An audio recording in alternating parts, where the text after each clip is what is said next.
नमस्कार, आप देख रहे हैं जनस्पर, आपके साथ में आंचल श्रीवास्तव। आज की हमारी बड़ी खबर उत्तर प्रदेश के आजमगढ़ से एक चौंकाने वाला खुलासा हुआ है। एक ऐसा मामला जिसने न सिर्फ प्रशासनिक लापरवाही को बेनकाब किया है, बल्कि ये भी दिखाया है कि सरकारी तंत्र की ढिलाई कैसे वर्षों तक एक बड़े धोखे को ढक सकती है। कहानी के अध्यापक की, लेकिन मामला सिर्फ नौकरी का नहीं है। आजमगढ़ के दारुल उलूम अहले सुन्नत मदरसा अशराफिया मिसबुल उलूम एक प्रतिष्ठित मदरसा है। इसी मदरसे में आलिया सेक्शन के अध्यापक थे शमशुल हुदा खान, लेकिन अब सामने आया है कि उन्होंने ब्रिटेन की नागरिकता छिपाकर लगभग 5 वर्षों तक भारत सरकार से वेतन लिया है, और वो भी लाखों में। ये कहानी सिर्फ एक कर्मचारी की नहीं है, बल्कि एक सिस्टम की विफलता की भी कहानी है। आइए आपको बताते हैं कि धोखाधड़ी के मुकदमे का पूरा मामला कैसे खुला। मदरसा प्रबंधक सरफराज ने 6 जून 2025 को मुबारकपुर थाने में मुकदमा दर्ज कराया। एफआईआर में आरोप है कि शमशुल हुदा खान ने भारतीय होने का दावा करके शिक्षक पद पर काम जारी रखा और इसी दौरान ब्रिटेन की नागरिकता लेकर भी वेतन उठाते रहे।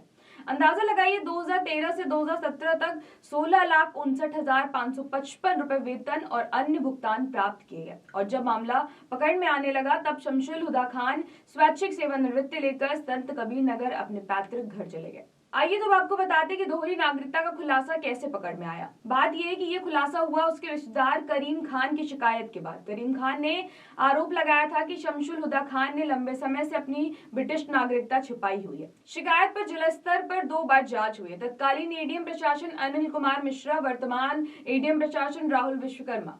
जांच में साफ निकल कर आया है कि अध्यापक ने वास्तव में दोहरी नागरिकता के दौरान वेतन प्राप्त किया है। अब सवाल ये है कि अगर रिश्तेदार कभी शिकायत ना करते तो ये धोखाधड़ी कभी पकड़ी नहीं जाती। सिस्टम की बड़ी चूक, 4 अधिकारी निलंबित किए गए। मामले की गंभीरता को देखते हुए प्रदेश सरकार ने इस पूरे प्रकरण की जांच कराई और जांच में बड़ा खुलासा हुआ है।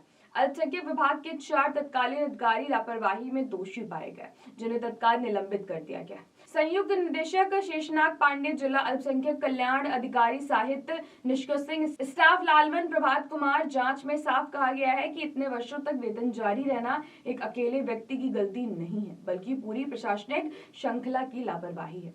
1984 में शुरू हुई नौकरी और इसी बीच बन गए ब्रिटेन के नागरिक प्रबंधक की तहरीर में दिलचस्प बातें सामने आई हैं। शमशुल हुदा खान की नियुक्ति 1984 में हुई थी। वो अक्सर मेडिकल लीव पर इलाज के लिए ब्रिटेन जाते थे और इन्हीं आने जाने के बीच उन्होंने ब्रिटेन की नागरिकता हासिल कर ली, लेकिन भारत में उन्होंने दस्तावेज नहीं बदले और ना ही प्रशासन को बताया, और वापस आकर पहले की तरह अध्यापन कार्य करते रहे। एक तरह से कहा जाए तो ऑफिस में भारतीय और विदेश में ब्रिटिश नागरिक। क्यों हुई रिकवरी की कार्रवाई? जांच में पाया गया है कि 5 वर्षों में मिली लगभग 16.5 लाख रुपए की रकम अवैध रूप से ली गई। इसीलिए संत कबीर नगर जिला प्रशासन को रिकवरी पत्र भेजा गया है, क्योंकि शमशुल हुदा खान का बैंक खाता वही है। अब इस रकम की रिकवरी का बड़ा सवाल हवा में है। क्या वसूली होगी? कब तक होगी? क्या वे देश में मौजूद भी हैं? क्या कहा अधिकारियों ने? जिला अल्पसंख्यक कल्याण अधिकारी वर्षा अग्रवाल ने बताया है कि 2 बार जांच हुई, दोनों अधिकारियों की लापरवाही सामने आई है। मदरसा प्रबंधक ने एफआईआर दर्ज करा दी और सरकार का रुख इस बार सख्त दिख रहा है। हालांकि अभी तक शमशुल हुदा खान या किसी बड़े अधिकारी का आधिकारिक बयान नहीं आया है। क्या ये सिर्फ एक व्यक्ति की गलती है या सिस्टम में ऐसी खामियां है कि कोई 5 साल तक दोहरी नागरिकता लेकर सरकार से वेतन ले रहा है और किसी को पता ना चले? क्या भविष्य पर ऐसे मामले पर कठोर निगरानी लगेगी या फिर ये मामला भी कुछ दिनों के बाद धूल चाटने लगेगा? जनता का सवाल बिल्कुल साफ है, धोखा किसने किया, अध्यापक ने या पूरे सिस्टम ने? तो आज के लिए इस खबर में सिर्फ इतना ही। आप जुड़े रहिए जनएक्सप्रेस के साथ। नमस्कार।